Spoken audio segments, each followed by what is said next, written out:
Assalamualaikum warahmatullahi wabarakatuh. Alhamdulillahirabbil alamin. Wassalatu wassalamu ala asrofil anbiya wal mursalin wa ala alihi washabihi ajmain amma ba'du. Yang terhormat kepada pembimbing mata kuliah media pembelajaran Bapak Reza yang saya hormati dan saya banggakan seluruhnya, mahasiswa-mahasiswi STAIN Purworejo. Di sini saya berkaitan tentang tugas media pembelajaran, yaitu membuat sebuah pembelajaran melalui online ataupun PowerPoint, dan dimana ini juga untuk salah satu tugas media pembelajaran.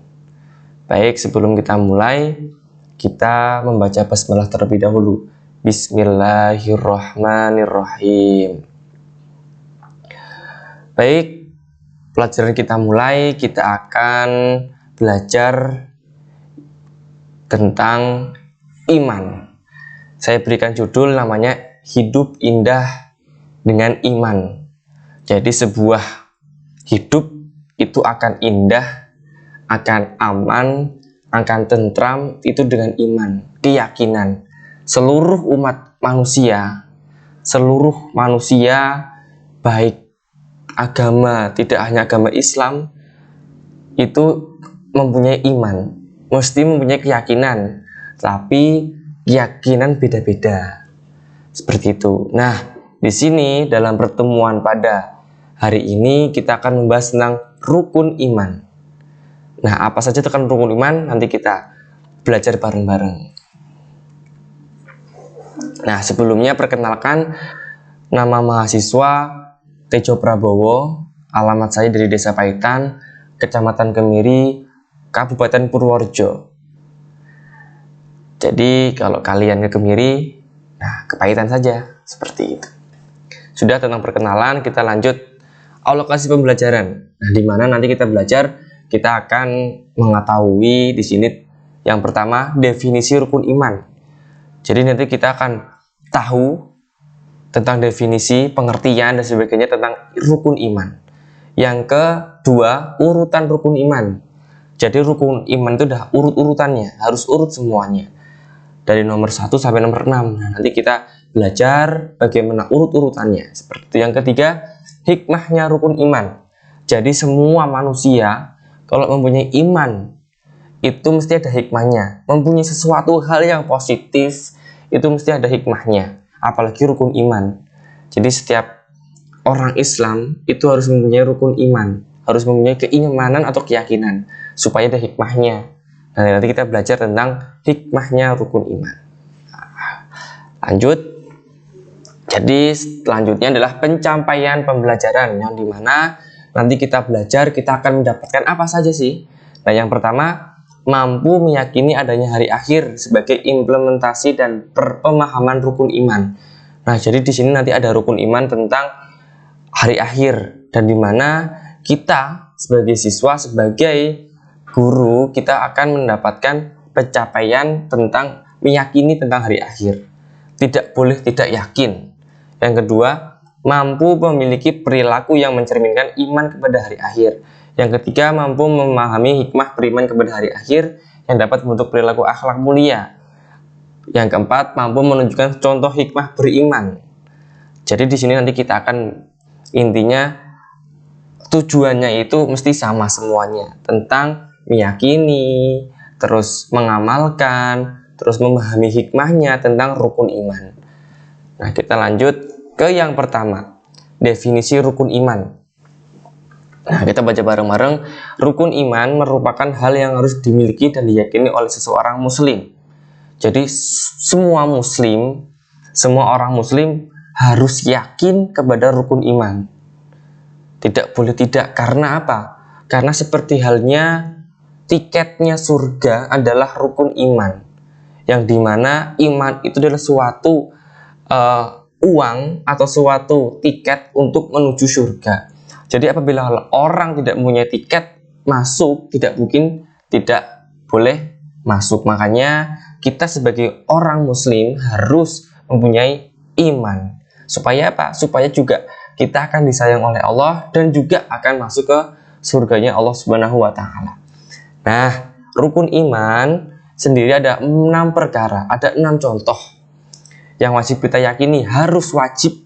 Nah, pengertian wajib itu adalah sesuatu hal yang dapat kita lakukan itu akan mendapatkan pahala, dan sesuatu yang tidak kita lakukan itu tidak akan dapat pahala dan dapat dosa. Itu tentang definisi iman. Nah, hukumnya adalah wajib. Definisi iman adalah kepercayaan kita terhadap Tuhan tentang apa yang diperintahkannya, dengan arti meyakini dalam hati, mengucapkan dalam lisan, dan mengamalkan dalam perbuatan. Jadi hati sudah dapat, terus melakukan dengan perbuatan, mengucapkan dengan lisan. Itu. Jadi kalau kita hanya cuma yakin tapi tidak mengamalkan, itu tidak dapat apa-apa. Tapi kalau kita sudah tahu, yakin dalam hati, dapat mengamalkan dan bisa memberikan dengan lisan, itu adalah iman. Nah, yang dinamakan iman harus seperti itu. Definisi dari rukun iman dalam Islam adalah meyakini bahwa Nabi dan Rasul merupakan utusan Allah. Jadi dalam Islam itu ada Nabi dan Rasul. Jadi semuanya harus kita yakini dan menjalankan perintahnya serta menjauhi larangannya. Setiap muslim wajib mengetahui serta memahami pengertian yang ada di rukun iman yang jumlahnya ada 6. Inilah pengertian dari 6 rukun iman serta maknanya yang harus kamu ketahui. Jadi seluruh umat manusia, terkhusus untuk muslim, ini harus tahu urut-urutannya dan harus yakin semuanya, baik ada iman kepada Allah dan selanjutnya sampai qada dan qadar. Sudah paham ya? Sudah. Yang pertama, bab yang kedua, urutan rukun iman. Adapun urutan rukun iman yang pertama adalah rukun iman kepada Allah. Jadi Allah itu adalah yang paling pertama. Jadi rukun iman, keyakinan yang dipunyai oleh seluruh umat muslim adalah kepada Allah Subhanahu wa Ta'ala. Nah, apa sih rukun iman kepada Allah? Kita baca. Rukun iman yang pertama ini adalah kepada Allah.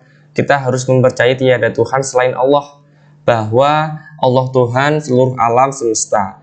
Mempercayai Allah dengan tindakan bahwa kita wajib menjalankan perintah Allah dan menjauhi larangannya. Asyhadu alla ilaha illallah wa asyhadu anna Muhammadar Rasulullah. Tiada Tuhan selain Allah dan Rasul adalah utusan Allah. Jadi setiap umat manusia itu harus yakin kalau Allah itu ada. Jangan sampai tidak yakin.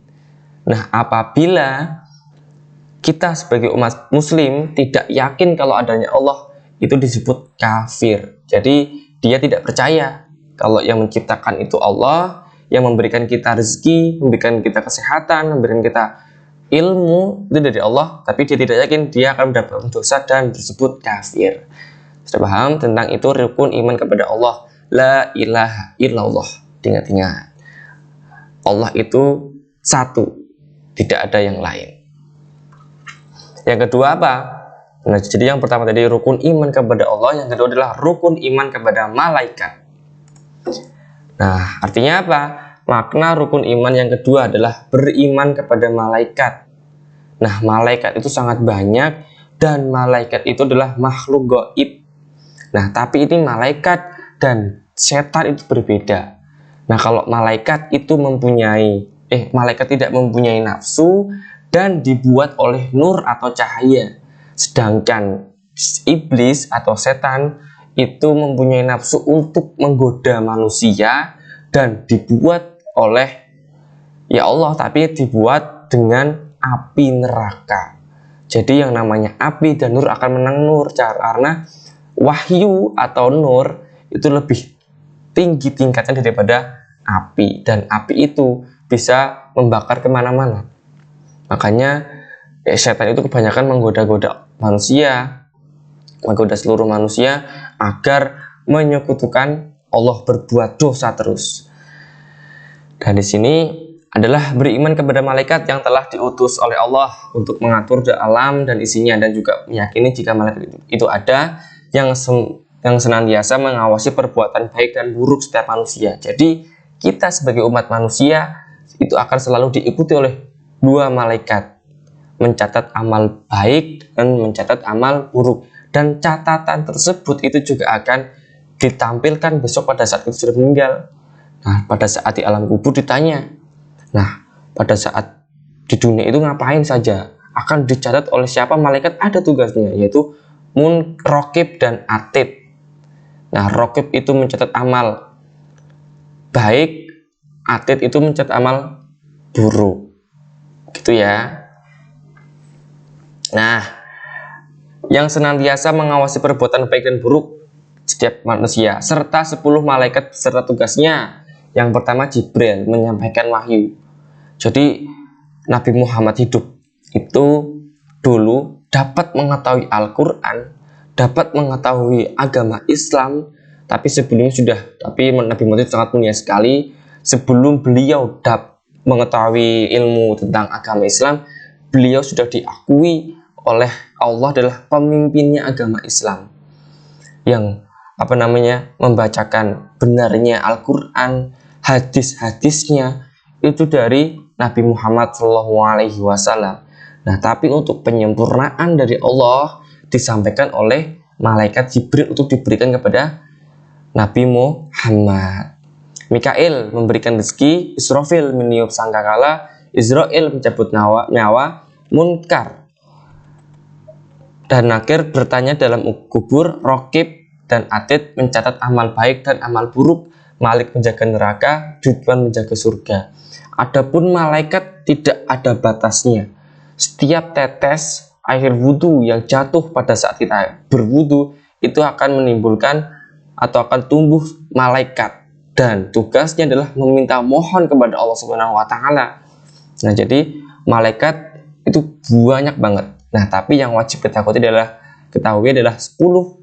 Nah, jadi ada Jibril, Mikail, Israfil, Israel, Munkar dan Nakir, Raqib, Atid dan Malik dan Ridwan, dan mempunyai tugasnya masing-masing. Terus yang ketiga, rukun iman kepada kitab Allah. Nah, adapun kitab-kitab tidak hanya satu. Mungkin yang kalian ketahui mungkin kitab Al-Quran. Nah, tapi Allah itu menurunkan 4 kitab. Nah, apa itu? Di sini nanti kita ketahui. Yang pertama, rukun iman. Yang ketiga adalah iman kepada kitab-kitab Allah, kitab-kitab yang Allah turunkan kepada Nabi dan Rasulnya. Jadi, kitab diturunkan tidak sendiri, tapi ada Nabi dan Rasul untuk yang menurunkannya. Nah, untuk menuntut umatnya, beberapa kitab yang harus kamu ketahui dan yang harus kamu percaya diantaranya. Yang pertama, Taurat.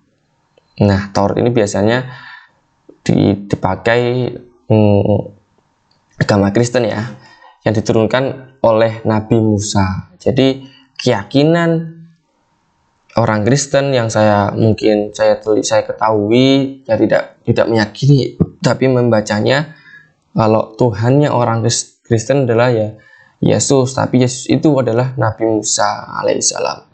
Seperti itu. Yang kedua, Zabur yang diturunkan malaikat Daud. Nah, Zabur ini biasanya dipakai oleh orang-orang Hindu. Terus Injil yang diturunkan Nabi Musa, ini Buddha ding, Taurat Buddha ya, kayaknya di Buddha. Injil diturunkan melalui Nabi Isa. Injil bisa dipakai orang Kristen. Nah, ini kitab suci yang juga menyempurnakan seluruh akhlak manusia, menyempurnakan seluruh kitab yang ada di bumi, di dunia, di akhirat, adalah yaitu kitab Al-Quran. Ya, kita sebagai orang muslim harusnya malu banget kalau tidak bisa membaca kitab Al-Quran. Karena apa? Karena kitabnya orang muslim adalah Al-Quran. Jadi kalau kalian sebagai orang muslim tidak bisa baca Al-Quran, ya belum disebut orang muslim karena belum bisa baca Al-Quran. Jadi jangan mengharapkan gini, lah saya tidak bisa baca Al-Quran, dan kalau mungkin bisa baca Al-Quran tidak tahu artinya. Nah, itu ya hanya nilai tambahan. Jadi kalau kita hanya cuma membacanya, itu juga dapat pahala.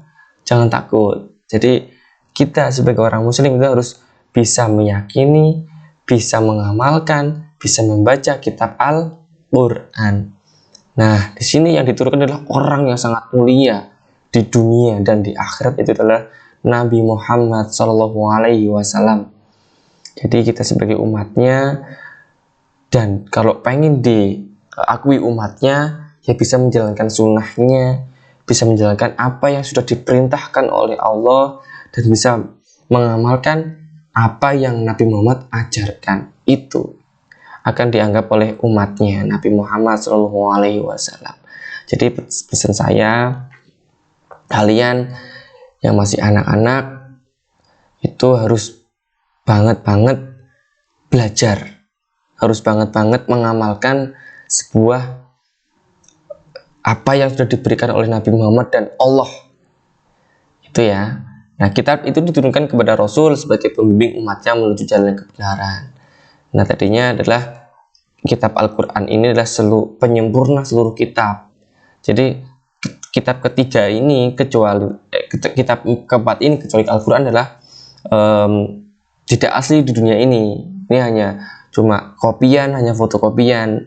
Nah, yang sudah komplit ya sudah dihangus, mungkin sudah dibakar. Karena apa? Karena ketiga ini itu aslinya itu menjerumuskan, atau bukan menjerumuskan tapi membawa manusia itu ke jalannya Allah Subhanahu wa taala. Tuh. Yang keempat, rukun iman kepada Nabi dan Rasul. Rukun iman keempat yaitu beriman kepada Nabi dan Rasul. Nah, apa sih Nabi, apa sih Rasul? Nanti kita lihat. Kita harus meyakini bahwa Nabi dan Rasul ialah utusan Allah untuk membimbing umatnya ke jalan Allah. Beriman kepada Nabi dan Rasul artinya mempercayai segala ajaran baik lisan maupun tindakan yang diajarkan. Jumlah Nabi dan Rasul sangat banyak, namun kita diwajibkan mempercayai 25 Nabi dan Rasul saja. Jadi Nabi dan Rasul banyak banget sih, tapi kita sebagai umat muslim mempercayai hanya 25 Nabi dan Rasul. Nah, tak kasih tugas, kalian mencari nama-nama Nabi dan nama-nama Rasul. Nah, besok pertemuan berikutnya kita akan belajar dan akan koreksi bareng-bareng, gitu ya. Yang kelima, rukun iman kepada hari akhir atau hari kiamat. Umat muslim Islam diwajibkan percaya dengan adanya hari akhir atau yang biasanya disebut dengan hari kiamat. Nah, harus percaya, tidak boleh tidak percaya. Apabila kita ada salah satu yang tidak percaya, itu belum dinamakan iman. Yang namanya iman dalam Islam itu ada 6. Apabila salah satu ini tidak dipercaya, itu belum terjadi yang namanya iman. Hari kiamat, lanjut ya. Hari kiamat merupakan hari di mana seluruh alam semesta beserta isinya dihancurkan oleh atau dimusnahkan. Jadi yang namanya hari kiamat adalah hari yang sangat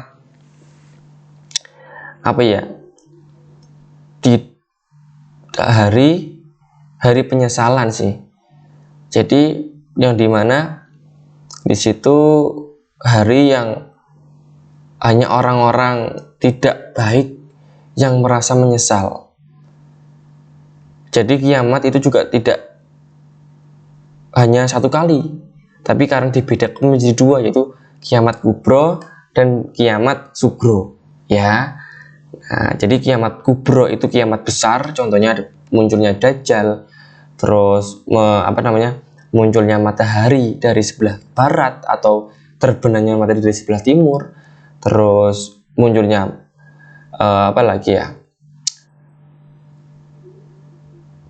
Imam Mahdi, itu adalah kiamat kubro, ya. Jadi kalau kiamat sugro itu ya kayak seperti hujan lebat, banjir, terus gunung meletus, itu kiamat sugro, kiamat kecil.